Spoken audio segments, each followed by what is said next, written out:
है। वो मजदूर जिनके खून और पसीने से ये जयपुर की विधानसभा का मकान बना है, वो मजदूर जिनके खून और पसीने से ईंटों के भट्ठे चलते हैं, केमिकल की फैक्ट्रियां चलती है, लोग खेतों में मजदूरी करते हैं, इन मजदूरों के लिए मोदी साहब के पास 2 वक्त की रोटी नहीं थी। खुद 12,000 15,000 करोड़ के हवाई जहाज में उड़ता है ये नरेंद्र मोदी, खुद 15,000 करोड़ के जहाज में उड़ता है, लेकिन मजदूर जब वापस जा रहे थे अपने मुल्क में तो उनके लिए एक बस का इंतजाम भी नहीं कर पाए। इन चोरों को पहचान लीजिए साथियों, इस बात को हमको समझना पड़ेगा।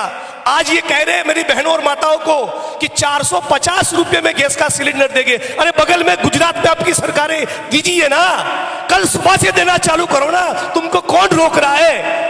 केंद्र में आपकी सरकार है, अनाउंसमेंट कर दो कि कल सुबह से भारत की तमाम बहनों और माताओं को 450 रुपए में गैस का सिलेंडर मिलेगा। चुनाव आया है तो बहनों की याद आई है, और ये बहनों के आत्मसम्मान की बात करते हैं। ये न्यूज चैनल की टीवी की डिबेट में जाके मीडिया के लोगों को ये कहते हैं कि राजस्थान के अंदर महिलाओं के ऊपर बहुत अत्याचार हुआ, गुजरात के अंदर गुजरात की 19 साल की गर्भवती बेटी, उसके ऊपर सामूहिक बलात्कार हुआ। सुनिएगा, गुजरात की 19 साल की बेटी जो प्रेग्नेंट थी, जिसके पेट में बच्चा था, उसके ऊपर सामूहिक बलात्कार हुआ और उसकी आंखों के सामने उसके 12 लोगों को मार दिया और 3 साल की बेटी को भी दीवार के ऊपर पटक कर उसकी हत्या कर दी। इस बेटी के ऊपर बलात्कार करने वाले आरएसएस और भाजपा के तमाम लोगों को मोदी और भाजपा की सरकार ने जेल से छोड़ा, उनके स्वागत सम्मान का कार्यक्रम रखा, उनके लिए ढोल नगाड़े बजाए, अबीर गुलाल उड़ाए और उनको मिठाई और लड्डू खिलाए। ये किस मुंह से महिला सम्मान की बात करते हैं?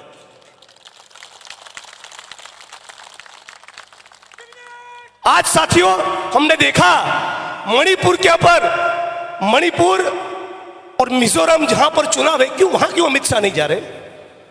वहां 56 इंच का सीना क्यों नहीं जा रहा है? वहां मोदी साहब को जाना चाहिए ना। लेकिन मणिपुर में जब हमारी बहनों को नग्न करके सड़क पे घुमाया गया तब मोदी साहब एक शब्द नहीं बोले। जब बिल्किस बानो के बलात्कारियों को गुजरात की भाजपा सरकार ने छोड़ दिया तब मोदी साहब एक शब्द भी नहीं बोले। कुश्ती करने वाली हमारी बहनें बलात्कार की शिकायत लेकर महीनों तक दिल्ली की सड़कों पर बैठी रहे, तब मोदी साहब कुछ नहीं बोले। और इसलिए कहना चाहता हूं, आपका कोई अधिकार नहीं बनता कि महिलाओं की बात करें। भारत माता की जय का नारा लगाते हैं और बलात्कार करने वाले लोगों के समर्थन में रैलियां निकालते हैं। शर्म से डूब बनना चाहिए भाजपा वालों।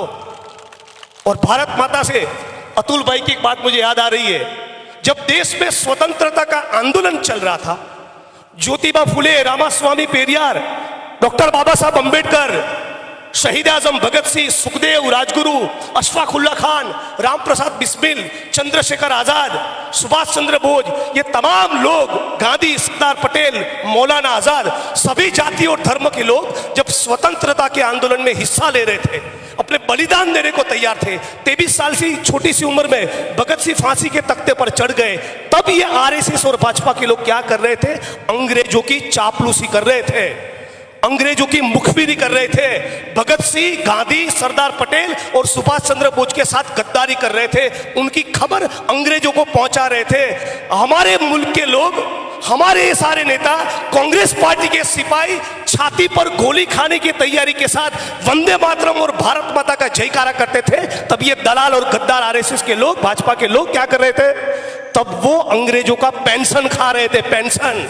हम जब लोग गोली खाने को तैयार थे तब ये लोग पेंशन खा रहे थे। और ये लोग सड़क पर निकलकर हम लोगों को सिखाए कि राष्ट्रवाद क्या होता है। चाइना हमारी छाती पर चढ़कर बैठा है, हमारे इलाके के अंदर सड़कें बना दी, इंफ्रास्ट्रक्चर खड़ा कर दिया, गांव के गांव बसा दिए, 4,600 वर्ग किलोमीटर जमीन चाइना